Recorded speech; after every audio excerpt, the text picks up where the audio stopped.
Hey guys, how y'all doing? So today we're here to have a look at Horde Wars Advance.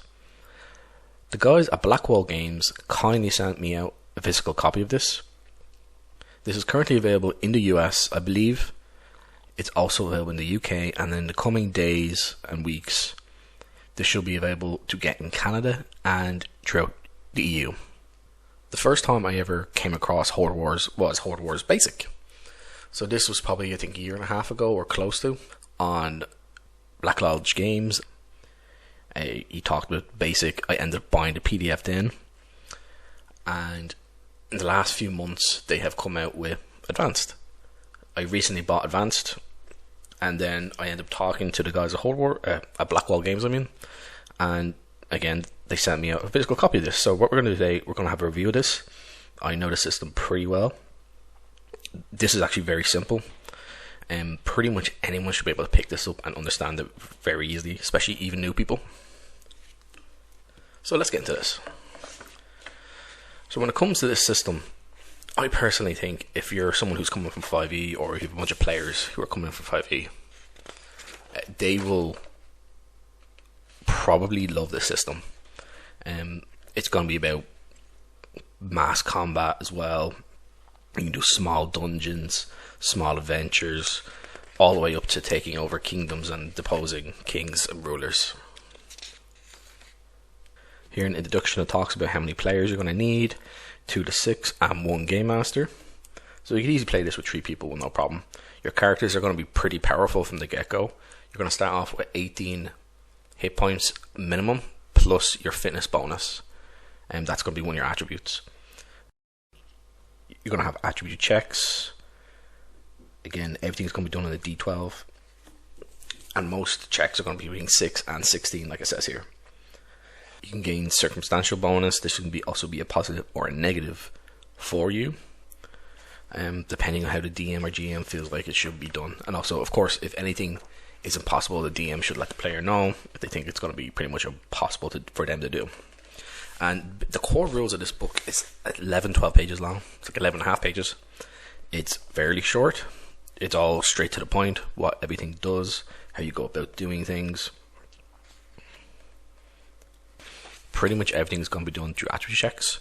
So your main attributes are going to be fitness, sense, reflex, and willpower.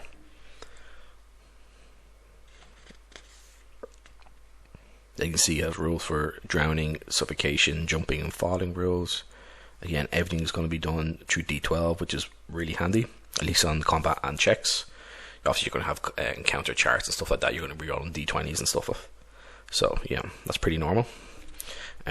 It's also great how they do moving through areas. It gives a great chart here for random travel times. So, we could all be playing on the same map, me, you, 20 different people, different games going on, and it might take us different amount of time to get to the same area if we're using this. So I think it can make things a little more interesting, a little more fun, instead of like having, because we're all used to hexes. You can use hexes as well, of course, if you want, but this is going to add more difference to the game. I think that's probably the way I put it. So again, me and you could be playing the exact same map, the same world, the world that's in here, and we're doing, the back of this is going to have like a world map, and it has a local area map, sort of like a starting area. It's quite large actually, but again, we could be running that, and how we roll things up, that's how long it's going to take us to find, like, say a tower or an inn, you know, one of the cities nearby. It might take me 2 hours, might take you 4, and this is going to increase the chances for encounters and other stuff going on. Also, it talks about morale here, starting distances, surprise, pretty much normal stuff we're all used to in any RPG system. Death and dying, basically when you hit 0 hit points, they're not calculated as 0. Your character will basically fall down unconscious, and you could roll a d4, and that's how many rounds it's going to take until that character dies. So someone needs to come along and stabilize them. You're going to have blindness, carry capacity. Again, that's going to be used based on your fitness. Like it says here, 8 plus your fitness, that's how much you can carry. So there's a lot to this game, but it's so well laid out. It's just laid out in simple language, nothing flowery or trying to make things complicated for no reason. different affliction rules here, extra damage dice, immunity, incapacity, paralyzed, petrification, unconscious, weapon ranges. Yeah, more normal stuff. Perception, protection, regional temperatures, how these are going to affect the character. We'll look at the world map later on. It is beautiful. It's so well detailed and laid out. Everything looks great in it. There's lots of really great entries for different local areas and kingdoms. It's going to have things from insignias, the description of how basic law and order works. Now we have our weather charts here, rolling for bad weather. Durable objects. When you're trying to break something down, like you're going to break down a rotted wooden door, a normal wooden door, you're going to have gates, castle drawbridges. All these things are going to take time to break down if you're trying to use it. This game also has an amazing way of doing sieges. So we'll get to that later, but we're just going to the basics openings of things. Stuff about, again, more about traps, examples of what kind of traps you can use are here. Then over here we have different examples of play, how things might be done. So again, everything's laid out here. This is what a bunch of traps do. Of course, you can create your own if you want, inspired from other games you've played, and you can kind of get an idea of what DC roll to base it on, since we're mostly used to D20 systems, I'd say, for the most part, and other people are used to D100 systems. This is a D12 system. Some people are used to D6, so this is going to be D12. So if you know your basic crossbow trap is a DCA, and you know your poison dart trap is a DC 14, you can kind of guess where everything else is going to come in between that. So you got lightning trap is 14. You're going to have face melter. Oh, that sounds like fun. But yeah, again, it's very well laid out. Character creation. This is a really exciting part of the game, I think. It's very different. So you're going to choose your character race, and based on your race, you're going to have different amount of points you can give out. Example, let's have an example here. So on a human, you're going to have zero starting in all your attributes, but you're going to have 6 points you can assign to any of them, with a maximum of 4 in any one. But then you look at a dwarf, you're going to have 3 in fitness you must have, and then you're going to have 3 other points you can put anywhere else. And there's finally 5 races. You're going to have elves, you're going to have halflings, and you're going to have orcs, humans, and dwarfs. So when it comes to selecting your class, and this is called careers, but I'm just going to say class, just to keep myself on track here. There's a ton of classes in here, but you're going to choose 2. So let's have a look at one here. There's acolytes, there's archers, there's assassins, there's blade masters, there's crusaders, there's deep delvers, huntsmen, mercenary knights, monks, there's priests, there's skid, which is like a Viking type warrior, tavern wench, Viking, thief, warlord, blue wizard, brown wizard, grey wizard, red wizard, white wizard, and they're all going to have different skills and abilities. So what you do is you're going to choose 2. So let's say you choose a crusader knight. Let's keep things, I like knights. That was good. That was great. Crusader and knight, just 2 random pages I opened up. That's divine luck, I think. But so you're going to choose these 2. Okay? You can choose any 2 you want. You're going to write down everything it has here, except for your starting equipment. You're going to have everything written down. That's going to be on your character sheet. Same with the knight. Write everything down except for your starting equipment. So then what you're going to do is, once you've done that, after you put your attribute points down, you select your 2 classes, you put down all your skills, abilities, maneuvers, everything. You're then going to choose one of 2 to starting equipment sets. So there's no like buying different kinds of equipment. You're going to choose your set of equipment. So here's your starting equipment. For the knight, you have 5 crowns, 10 marks, a breastplate, a broadsword, a morning star, a heater shield, noble's attire, flint and steel, a signet ring, torch, healing potion. And then you'll have the crusader, 5 crowns, 5 marks, chainmail, long sword, punching dagger, traveller's attire, flint and steel, torch, trail rations, water skin, wool blanket, healing potion, bandolier and belt, which adds an extra 4 to your total carrying capacity. You're going to choose one of those equipment sets, and that's your equipment you have until you find stuff from treasure, from dungeons and encounters, or you buy things later on. And again, I really love this system. I got basic like a year and a half ago or so, whenever it was, when it first came out. I think it might be longer, but just say a year and a half for the sake of the video. So when that came out, I looked over, I played a little bit. Really fun, really intuitive. Advanced came out. I've been looking over the PDF for a while, and then the guy sent me this out, and I got it there the other day, and it is great.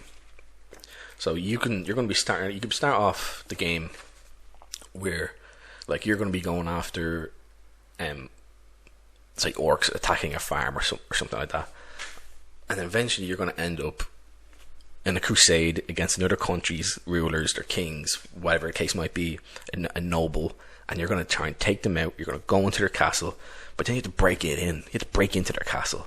So how that's going to work is you're going to have sort of like instances set up, and this also makes it great for West March types games. So anyone who might be interested in that.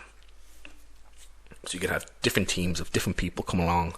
Maybe some of those players are going to be on the opposite team that you're attacking, and so within a siege you're going to have instances.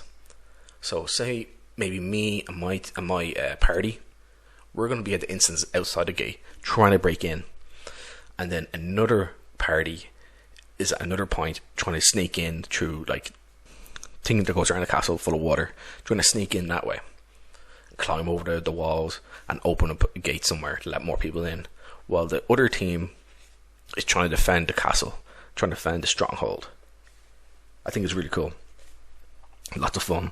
And again, when you're leveling up, it talks about here's your levels. Level 1, you're going to have you choose your 2 career, you have your species, you're going to do your attribute points like we said. Your HP is 18 plus your fitness, and you can have features and trained skills, and you will then choose your skill from a list. You have your perks, and all this stuff is going to make every single character, even if someone on your team has the exact same character, to be quite different. And of course, you can play thematic parties. So you have a bunch of parties who are all, like we said, crusaders. Maybe it's going to be Crusader Archer, Crusader Monk, Crusader Assassins, you know? Or maybe there's a mishmash of random people together, like a Blue Wizard Thief. Then we have the different skills here. Again, some of this is going to be knowledge stuff, not about knowledge, not just practical. Well, knowledge is practical, but like it's not just about combat. So you'll be learning about the world, as it says here. You're going to have art and culture. And here's some example of seasonal festivals and the local customs of the areas. You have astrology. Then you have different things like junior athletics, how grappling rules work, push and dragging, pickpocketing, commerce stuff. There is a lot here. And then usually at the bottom it gives like example of equipment related to what you're looking at here, which is all going to be in the equipment list anyway. Then you're going to have your history and law of some places, engineering, different languages for the different areas and how they're spoken, magic, how that sort of works. Again, everything here is short, to the point, but it's very clear. You know exactly what you're doing, you know exactly what you're getting, which again is a very great strength. You have riding, you have sailing. You're going to have different, again, encounter stuff for sailing as well. You could have a bunch of pirates. You could be a bunch of pirates going around the world, raiding coasts, getting out there before people come along. The GM is probably going to have to come up with a way to blockade you, stop you, chase you, And here's the features you can pick from, or that you'll get relating to your classes and skill, relating to your careers, which is again your class. So there's a lot here. And as you level up, you're going to gain more health points, and at each different level, you're going to gain different abilities or skills, magic and supernatural features. And you have your money and equipment here. You're going to have your copper pences, silver marks and gold crowns. So again, it's copper, silver, gold. And I use the ratios of them. So, like in most things, 10 copper is equal to 1 silver, 10 silver is equal to 1 gold. And here's the value of all the different equipment you can buy later on, or maybe you're finding in a dungeon somewhere. You know, so if you want to sell it, maybe you have it, maybe it's not in perfect condition, maybe it's partly rusted, and like maybe it's going to be worth half the value now. You know, so there's lots of different ways you can do things, and the different kind of weapons here. This is great. So you have your property of your weapon. So an assassination weapon deals an extra dice of damage during the first round of combat. That's very powerful. You've brace for melee only. If you damage a creature with a critical hit, he's also knocked prone. So if you get like a 20. Now some weapons will have it, so I said 20, I mean a 12. See? It's old habits. Like here, you're going to have a critical hit on... You score a critical hit on an attack on 11 instead of a 12. So 11 to 12, you are going to have a critical hit.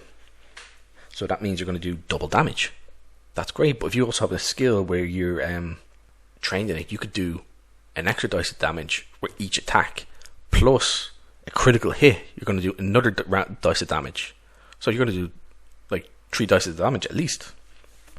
And as you level up, you're going to gain at least 1 extra dice later on. And again, at the beginning of this, I said I think this is going to be great for 5e players. Now the reason being is we know a lot of 5e players. This is not to diss on them or anyone really. It's just to say like they're not used to harsh combat.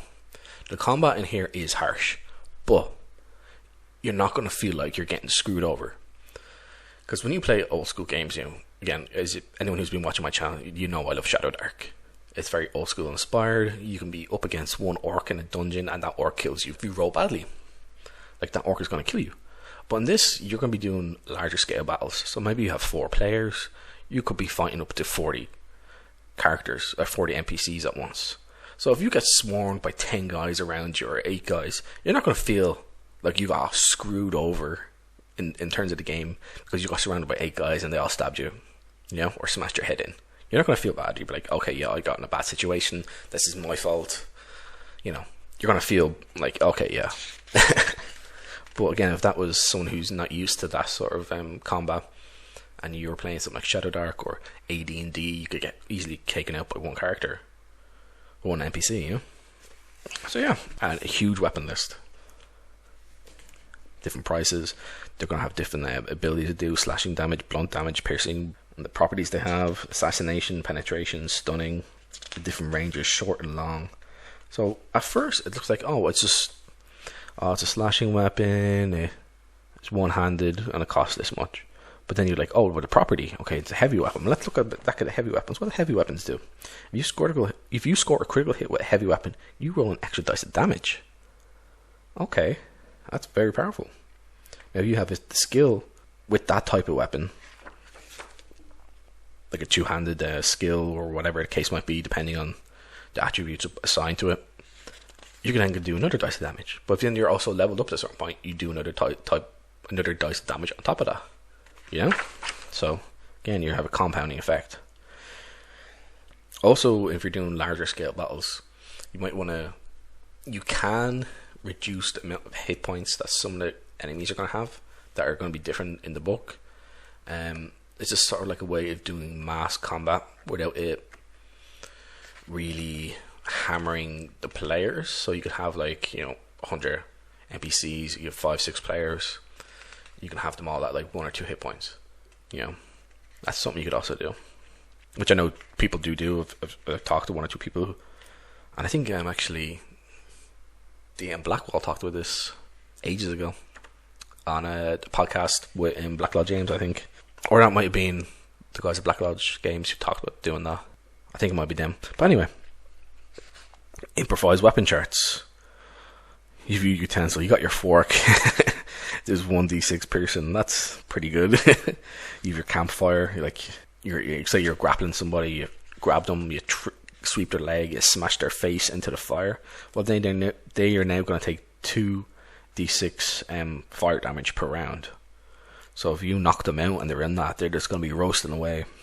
You've your bar or stool, a frying pan, a spade, a pickaxe, and they do good damage as well. They're not like bad damage, but they don't have extra properties, and these properties are going to add in extra bonuses. Again, like some are going to be knocking a character unconscious, some are going to be doing extra damage, some are going to do different kinds of damage. You have your different adventuring gear, again, stuff you could buy in different places. You have to take into account, like if you're going to a poor inn or a poor shop, you're not going to have everything. You're going to have very minimum amount of stuff. You might even have lantern oil in some of the poor places. Different clothing, different kinds of containers. Now, why do we need different kinds of containers? Well, if you're on a ship, you're going to need a place to store food and other stuff like that. Maybe you're traveling, like, you could be traveling merchants in this game, no problem. Like, again, you could do huge games with different parties doing different things.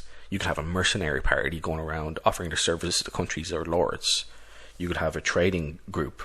They go into dungeons, they find stuff, they move out and sell them at higher prices to inns or local lords or to other adventurers. Again, more different kinds of equipment, pipe and pouches, saddlebags, signet rings, mirrors. Good against Medusa type characters. Vehicles and steeds, draft horses, war horses, wagons, different kinds of vials, acid flasks, bottled lightning. Excuse me. Yeah, we're talking about inns, basic lodgings. This is just to give a basic idea of what could be in things. So you're not going to be like, okay, I'm going to go off to this kind of shop or this kind of inn. They're going to have limited amount of stuff. It's going to be the cheap stuff. Again, it's going to vary, and you could change the price according to that if you wish. Again, it's going to be up to the DM or GM. You have regional rule. Kingdoms of Warfare is meant to help the game master to run a campaign in which the player characters command armies, rule territories, and feudal kingdoms. And it gives the name of a lot of them: Ashburg, Brimar, Carwan, Francia, Mercia. During such a campaign, you either have 1 month or 1 season pass between game sessions. This will allow your players to advance and develop their interest within the game world. When a player gains control of a region, you should give him all pertinent information about its current status. Below are 4 example regions that you can be used immediately or as a model to design your own. A region is a continuous area of land under control of a single ruler. Most regions are between 6 and 60 miles on a side. So then you can, if you want, you can then bring in 2 hexes into the game to mark out your own territory or to mark out other people's territory. Because in this it does have a map, but it's not hexed out. But you could pretty much, if you have the PDF, you can decide how big each area is, put a hex overlay and say, okay, cool. And just give examples of stuff. So, High Tower Castle, a tall grey stone castle, standing atop a rocky crag. High Tower Castle protects the main approach of the wall town of Brightfield. It gives the name, population, 1,500 people, annual tax, and 19,500 crowns. It's going to give the name of a chapel, the priest, a crusader is attached to it, stables, the amount of soldiers and guards is going to have, amount of recruits you're able to gain from it for the area, the annual cost of upkeep for everything. So that's 13,000. So you're going to have a profit of 6,500. Yep, that's a national the treasury gain, and then that can be used to make improvements to expand your region. Say if you're in a region that has a lot of forest around it, well, that forest could be hiding other creatures and monsters in there, and maybe they're going to be encroaching on your area. So you might need to knock down some of the trees to make a clearing. It's also going to make it harder for invading forces to come in. That could be anything from bandit armies to other players if you're having big games. So again, pretty damn cool. And it talks about like feudalism. Monarchs rule each nation. They're owned by high nobles are the next most powerful. Nobles in the nation usually have several lesser lords, dozens of knights under them, Each Lesser Lord also has several knights in their service. Your player characters could end up being in the service of a Lesser Lord, and that Lesser Lord takes the command of a Lord, then takes the command from the monarch of your region. So yeah, it's going to have seasonal event tables, which is pretty cool. What I love about this, it does have great charts in here. I love charts. Anyone who knows me or seen my videos, I love charts. These are also great because you can add in your own. Just 12 different charts. Obviously, it's going to be kind of ideas like one per month that could happen. But you can also have regional events, weekly events that might happen, you know, for different kinds of encounters or ongoings in a city or a town. If you say if you're living in one or you own one, you know, lots of cool stuff. And I talked about development, at the cost of making a tower, a keep, a crusader keep, castles, grand castles, wizard towers, the settlement, how much a roadside inn is going to be. It also gives like the benefits of what you're going to get, the populations, the amount of tax you're going to get from different buildings, your special buildings like cathedrals, chapels, mercenary guilds, mines, monasteries, siege workers, shipyards. That's going to be important if you're going to be building. If you want to be doing like invasion of other lands and taking over lesser lords, high nobles, or even trying to break into a king's castle and take over a country. And again, you are not necessarily going to be the ones doing that. You could be in service to someone who will be doing that, and you're going to be coming along with it. But as the game's going on, you're becoming more powerful. You can find abandoned keeps. Again, in the back of this, it's going to have an area. It's going to be fairly big. It starts off with a couple different missions. They can do pretty big dungeon you can jump into. It's going to have like an abandoned keep that you can fix up, and then you can become the owner. But that keep is going to be in between the way of a big big pass. So, you know, you can then charge people coming through. This game is, I know I keep saying it, but it's very smart. It's very, again, everything's simple English. It's very well laid out. It looks good. Again, everything's well put together. I was drinking my tea. Siege equipment and siege engines, raising armies, how you're going to go about doing this. Our region can support a maximum of 10% of the population of soldiers. Significant losses were reduced as maximum to 5% for the next 2d4 years. So basically until like the 12 to 16 year olds become of age. Mercenaries can also supplement armies. They can be recruited in regions, mercenary guilds and towns. You also have to keep aware they're mercenaries. Mercenaries will always work for money. Now if you're having a big player campaign with different stuff going on, you might have your players fighting against each other, but they don't know, you know, because you have different groups of people who don't know each other. Maybe one of them finds out there's a mercenary group that's being used and they could hire them out from underneath you, or you do the same. Well, then next time you play a game, you find out your mercenaries have abandoned you and are now being attacking your own lands. So you mean it's so smart. The Soul system talks about different siege here. Different siege engines. Talks about the amount of crew they're going to need on a minimum. How they're going to work, the type of ammo they're going to use. If they're like shooting anything, how much each round is going to cost. Yep, very well good. And what they're used for. You're going to have battering rams. Obviously, it's for making down doors and gates, knocking down doors and gates. How much is going to cost for one ballista, one ram, a catapult, trebuchet, a siege tower, and has mass battle rules. This is kind of related to what we were talking about earlier about big battles. So when you're doing a battle, you're going to be gaining, you can get points essentially. You can have, talks about here, the circumstantial bonus like we talked about giving in the game. So say if you're doing you have goals to accomplish. So you're trying to get in, you're trying to knock down a gate. That's going to be one goal. If you complete that, maybe you get a circumstantial bonus to the next instance that happens, that maybe another group of players are doing, or you move on to. You're going to roll at the end of it. You're going to roll a d20, d12. I mean, and you're going to resolve the battle.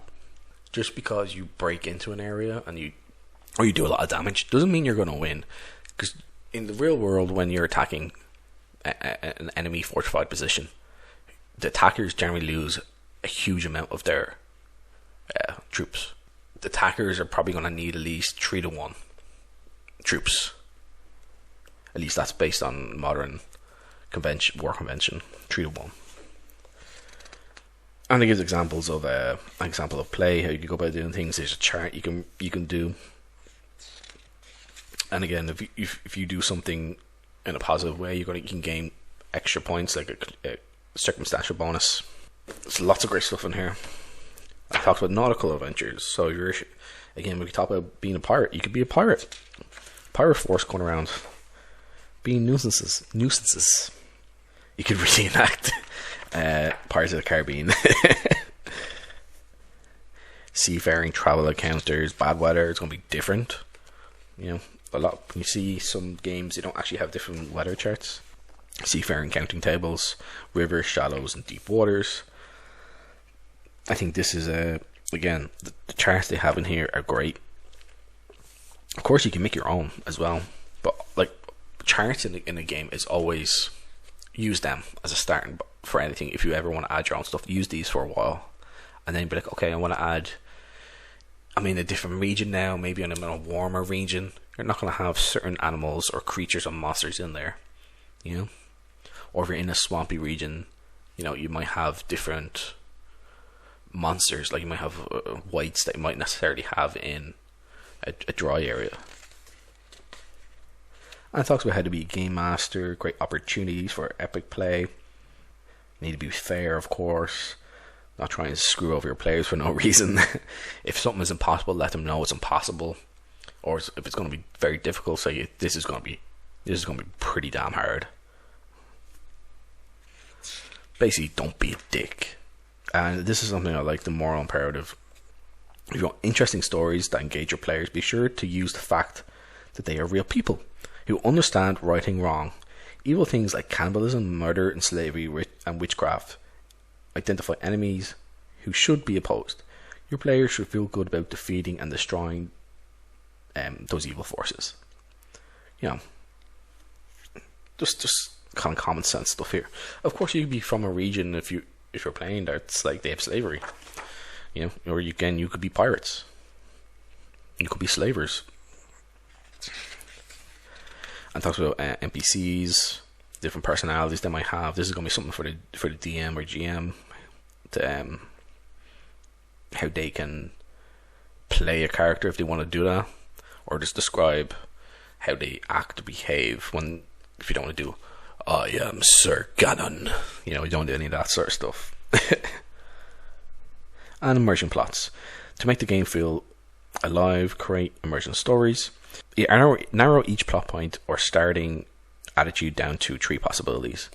The most likely outcome should have a 50% chance, and the other 2 outcomes should each be around 25%. And then some possibilities, and then have one of your players roll 1d4 to determine which is true. This helps the players engage with the story and gives them an opportunity to make suggestions prior to the roll. Again, this is something you could use with any system again if you wish, or if you wish to kind of leave things a bit more vague, you can do that. It talks about overland travel and the encounters, the time of day. You're going to roll 20 for each random encounter you're going to have. The results on how many hours after the player set out on the random table encounter occurs. When you roll for 2 or more encounters during the same hour, begin the first encounter and then introduce the next encounter 1d4 rounds after the final one begins. So this could be done if you're in an area and it's highly populated, it's dangerous, and you want to convey to your players this is gonna be rough. Like they just had a big battle, they're like, oh thank God. Then a few minutes pass, and then all of a sudden more come out, or different kinds of creatures. You're like, oh no, we need to get out of here. And of course, you need to think about is you can have other players, other NPCs act like player characters. So you could hire mercenaries for your party, which it's kind of like hiring retinue forces. You can do that in this as well. But generally speaking, when you're doing that, or you're having other NPCs who are combatants, they're going to have one class. So if you're just gonna have if you're a bunch of crusaders like we talked about earlier, you could hire an archer. He's just an archer though. He's not going to be a crusader archer. He's not going to be a huntsman archer. He's not going to be a blue mage archer or anything like that. The idea in this is your players are special. Then we're going to have encounters, the random encounter tables for each type of area: your desert, forest, grassland, mountains, swamps, undergrounds, and we're going to get into some of the monsters and creatures. It starts off with beasts, and then I think it goes into dragons.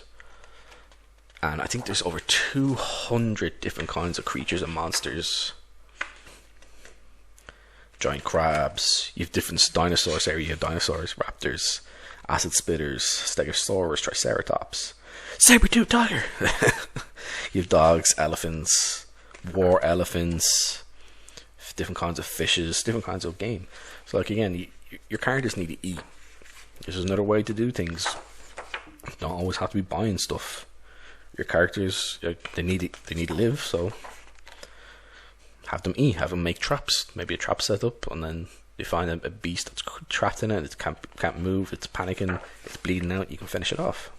Different kinds of horses, you have your nightmare horse, you have your unicorns, different insects, giant insects, krakens. Again, if you're doing nautical adventures, it's cool. There's lots of pieces of artwork in this, I think they said there's over 1,000 or 500 or something like that.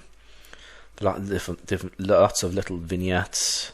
You have manticores, nagas, different kinds of ones as well. Also has like the traits that each character is going to have, the protection they're going to be strong against, their immunities they might have, perceptions they're going to have, and the skills they're going to have. Let's have a look at giant scorpion here. So the protection, it's strong against piercing and slashing. It's immune from poison and toxins. It has the perception of night vision. There's generally 3 types of perception. Night vision is one of them. You have your standard, which is going to be normal humans. And the type of skills they're going to have. They're going to have +3 to athletics. So if they're going to do something that requires a lot of ability, you're going to have +3 to their check. +3 to combat, +5 to stealth, so they can sneak up on you, and +3 to survival. I talked about the traits they're going to have. It's an ambusher type creature. It's going to deal an extra point of damage in the first round of combat. You could also say that only applies if they sneak up on you and attack one of your characters.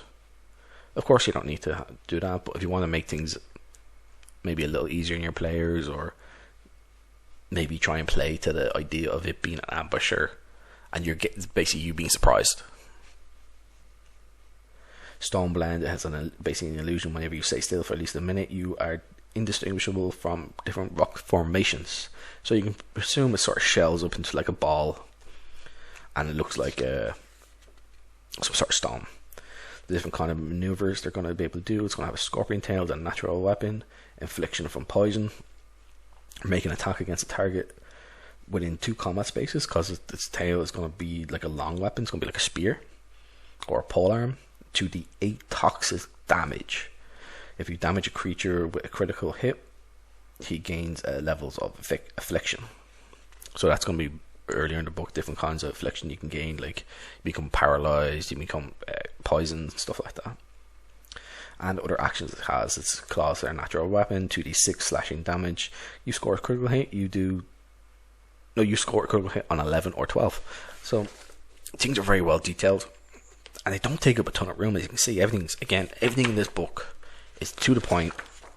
It looks great, feels great, and the quality of this book is actually great. I'm going to talk about that toward the end as well. So we're going to skip through this a bit, but again, there's tons of monsters, creatures, and they're divided up. So we saw beasts, and then we saw dinosaurs, and then we saw like aquatic stuff.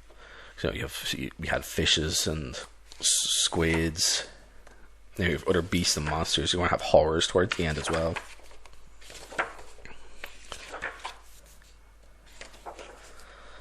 False doors, like that's probably going to be. That's probably thinking of something like a mimic, but it's mimicking a door. Winter Queen, ooh. Again, like the art in this is pretty damn good. Lots of little like vignettes, which I do quite like, because sometimes having a whole page, like half, like a dozen or two times through a book, like the book could be a lot smaller. But it's nice having that every now and then as well. You have different types of goblins and orcs and stuff as well. But yeah, like I was saying, like you could have different kinds of a lot of books do have pictures that have taken up a lot of space, and sometimes there's no, you look at it, it's like, why is that even that big? It doesn't need to be that big. But they're just trying to fill space, to fill up a page count. But here, there's only a couple of these in this, and they all look great in my opinion. This appears to be some sort of was that a goblin? I'm not sure. It's some sort of like necromancer. It appears to be anyway. Green flames coming off everything. These seem to be conjured spirits of some sort of coming a wolf. There's a horned lord. Oh, that's probably him actually. Yet hound. Yeah, that's those guys. And we have horrors here. Hydras. Twilight horror. Liches. Also, another great thing in this book, which I wish a lot of more RPGs would do. It just makes things a lot quicker and easier for game masters. You have a creature in this, and it has all the spells that creature will use. Then you go into another page, like here. This is actually a perfect example. So you have a lich and an archlich. Both have draining touch. The spells are repeated, but it means you don't have to keep looking stuff up, or you don't have to look stuff up, write it down, go back and write it down. You know, I think it's much better. And again, they don't take up a lot of space. They don't need to go in for like 2 big long paragraphs describing a spell. It's like, okay, here's the name of the spell.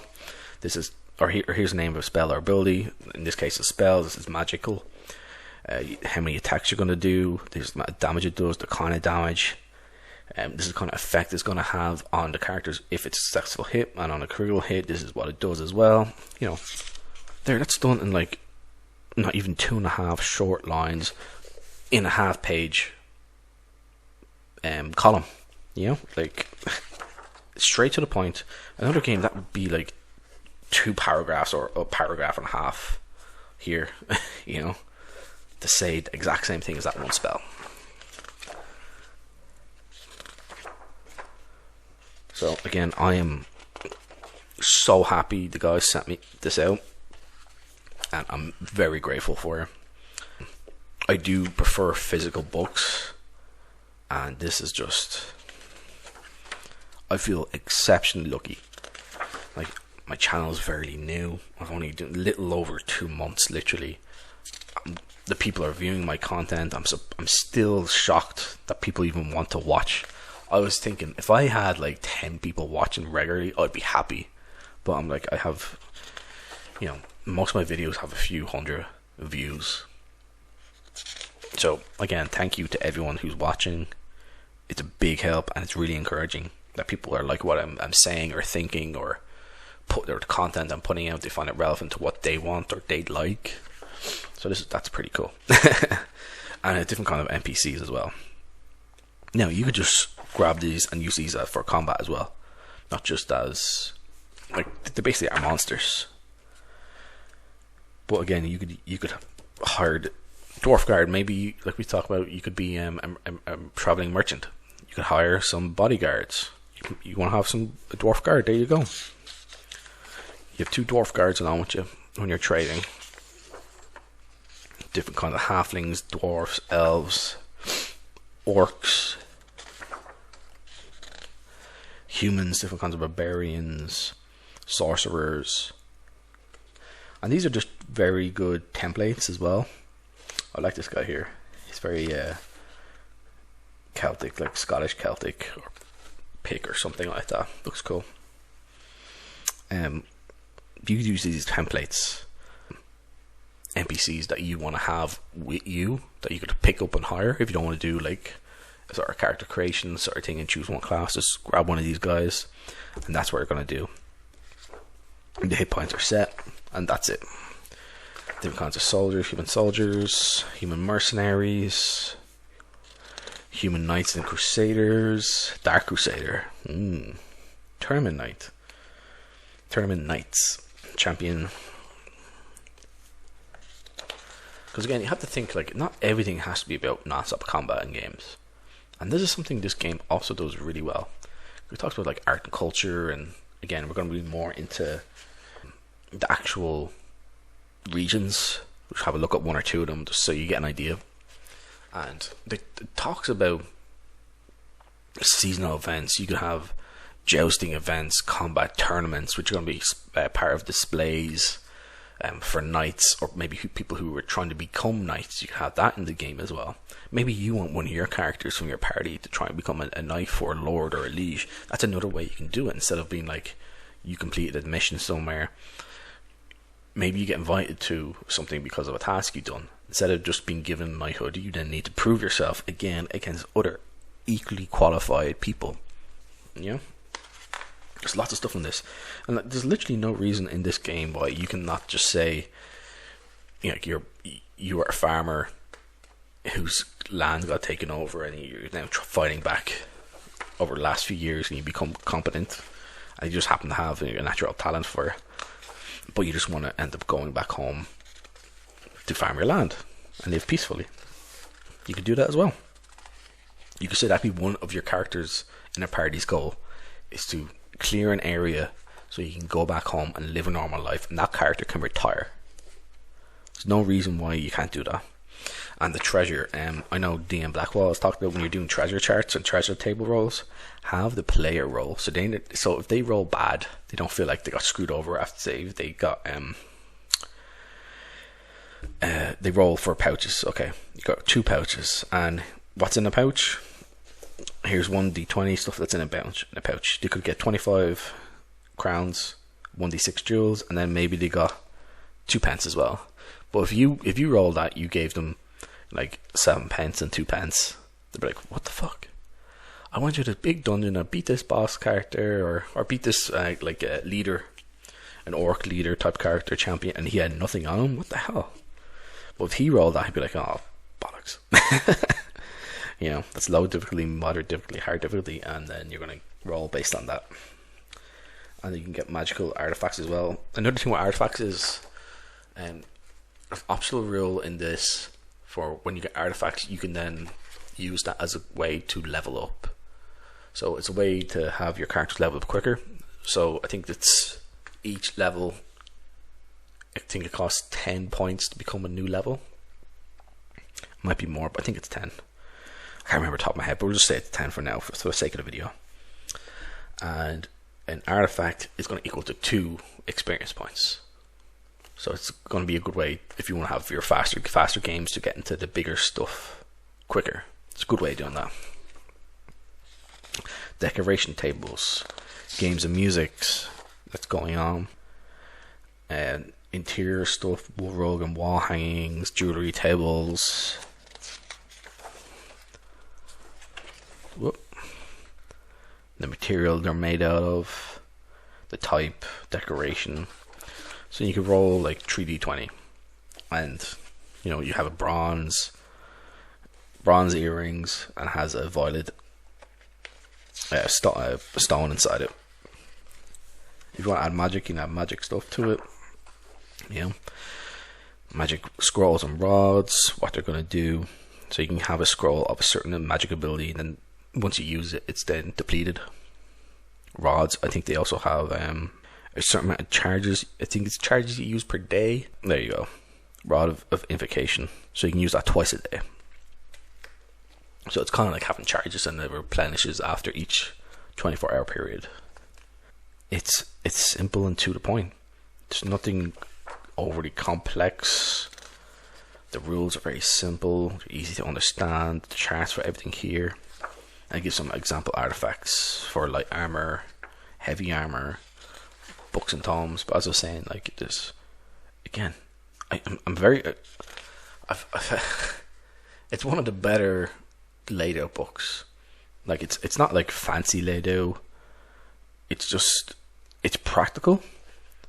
It doesn't look bad at all. It's to the point. There's no like 25-line descriptions of simple objects and simple things. Like you have like artifacts and spell, magical equipment and items, and like they're short descriptions of what you can just plug into your game if you don't want to create your own. You know, if you don't have time to create one, you're like, oh, here you go, you got this. And if you don't want, you can then like make your own as well, of course. There's nothing to stop you. But yeah, here we have a sample adventure. This is what we were talking about earlier. Let's go forward a little bit and we'll see. Let's talk about here. Here is the area we're talking about. Here's the rune keep. That can be a goal for one of your characters. Again, where's the map? There's a map in here I want to look at and show it off. Give me 1 second. There we go. So, this area here that we're looking at is here. There's a little sliver right here. So it's just there and there.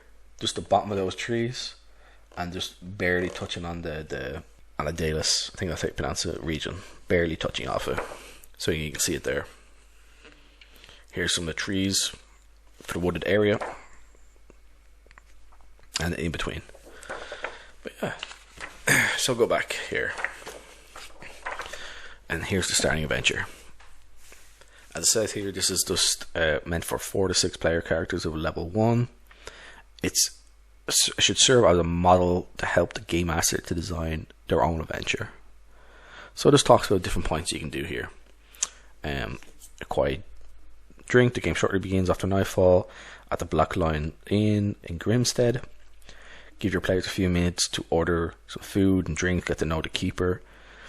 Because the names of some characters here. Enjoy the meal. Screams from the night air, cries of goblins, and the clash of steel can be heard, and a dozen goblin cannibals have attacked the surrounding area. And it goes through like different points that come along in the adventure. But then there's going to be other areas around and in the village. They're going to give you quests, stuff you can do in the local area, and it's a good way to just start off. And then here it talks about different points of interest on the map, but doesn't list everything that's here. If you want, you could say there's something here, or I'm not sure if this is actually mentioned, but this looks like Stonehenge or stone circle here. You could say if there's, I'm not sure if it's actually in here, but let's say it isn't. You could say there's something there that's very important. You can then create and add your own stuff into it. Not everything here is mentioned, just some of the bigger stuff is, and it just gives you an idea from points of interest on what's going to be there. I think this is a really simple way to create an introductory adventure and area without it taking up too much word space. It's going to get to the point. It's going to give the DM or GM an idea how to run it, so they don't necessarily feel like, because I know especially for new players and new DMs, they feel like they have to do everything exactly as is laid out in a book. But this sort of gives you points of interest and points of, here's the basic idea around this, take that and add your own way of playing into it.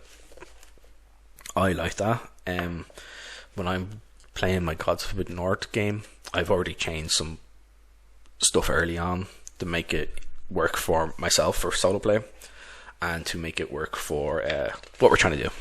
Again, with Gods of Forbidden North, it's a very big book. There's a lot to it. The setting's amazing. I love it, and everything that's in it can be used.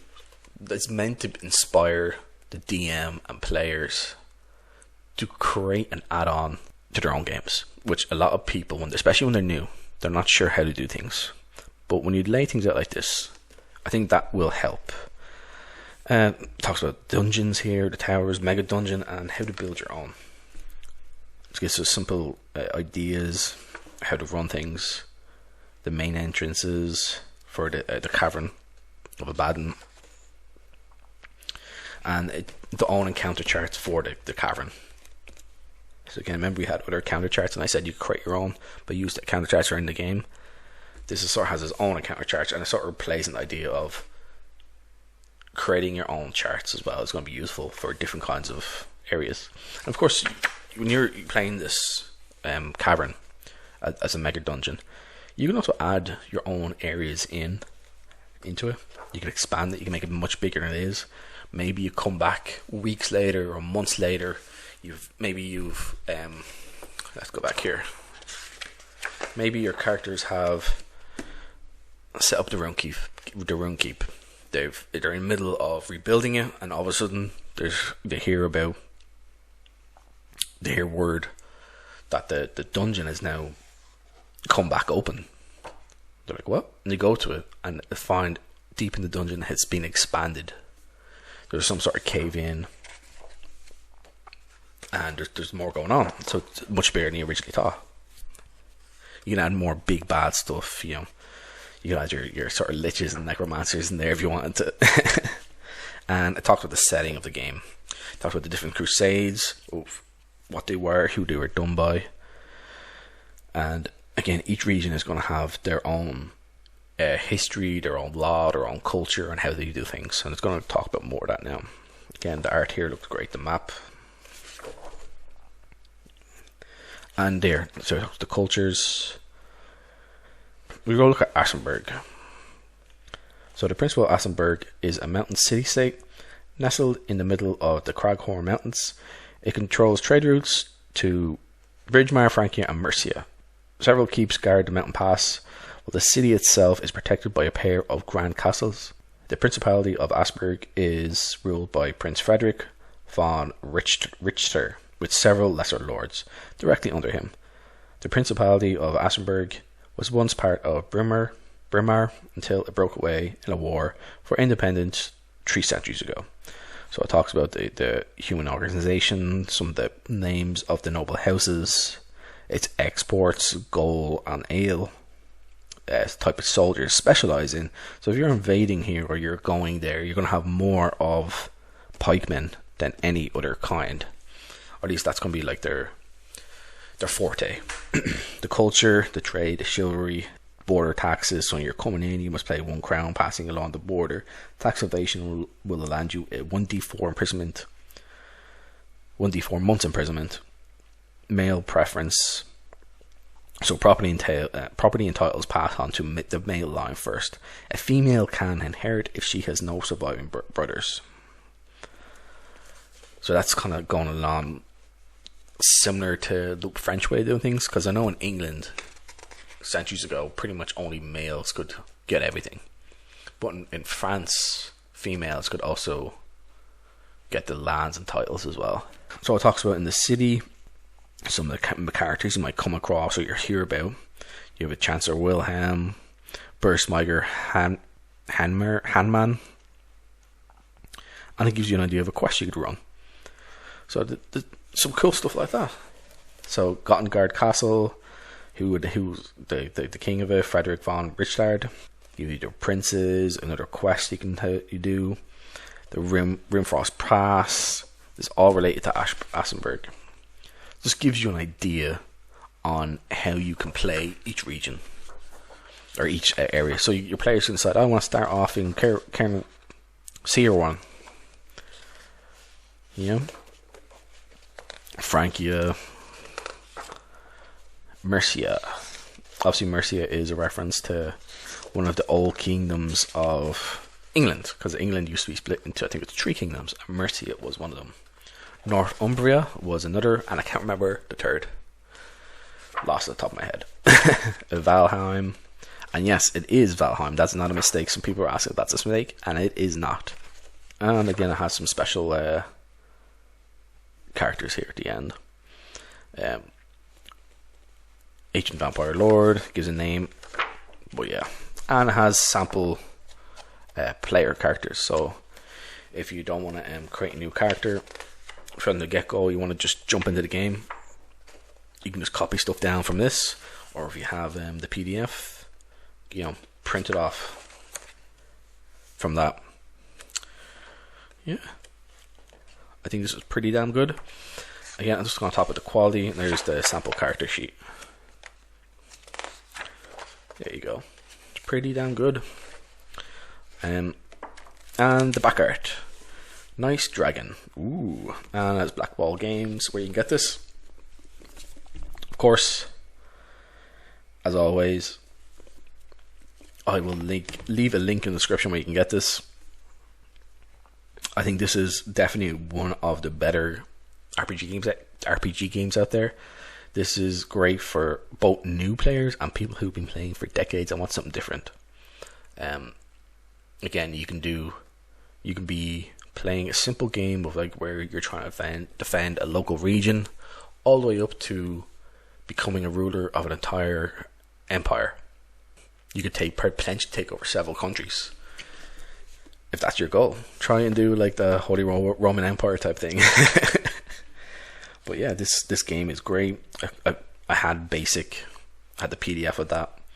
I thought it was very good, very well done. I think if I remember right, basic probably up to level 3 or level 4. I gave some simple advice on how you can go up further. It is different, so there's different skills, and some stuff that is in basic isn't in this, and a lot of stuff that isn't in this is not anywhere present in basic. Basic had I think it was 100 monsters and NPCs. This is I think it's 200, might be a little bit more, but it's basically twice the number. Lots of skills, equipment, spells. Again, it's very good. The art of this looks great. The book quality is very good. It feels great in my hand. Pretty heavy. It's about 300 pages.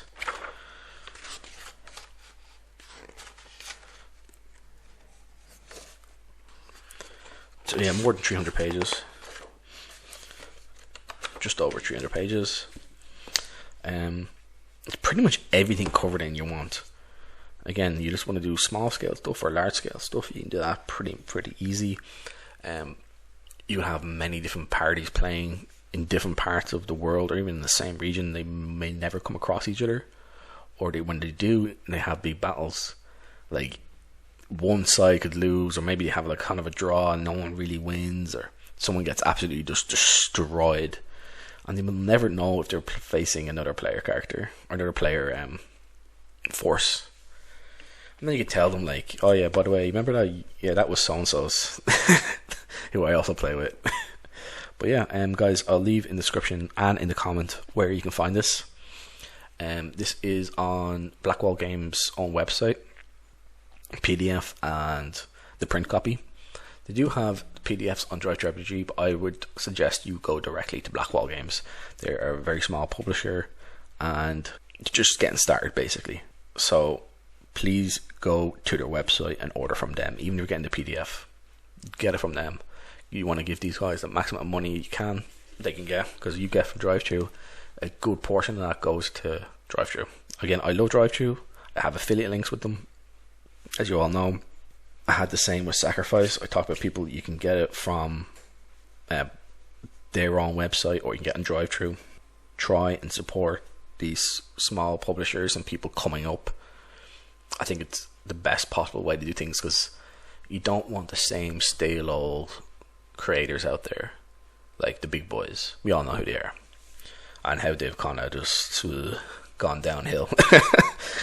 But yeah, again, this is great for new players, old players, people who are playing for 5 minutes or 50 decades. Imagine that. No, 50 years. Yeah. So yeah, that's it, guys. I hope you like this. This is obviously a massive recommend for anyone. Like I said, new players, old players. Remember to like, comment, subscribe. If there's anything you want me to look at, I can eventually have a look at some stage. So yeah, that's it, guys. So I will talk to you all again later, and thank you for checking out my videos. It means a lot. Have a good one. Talk to you all again soon.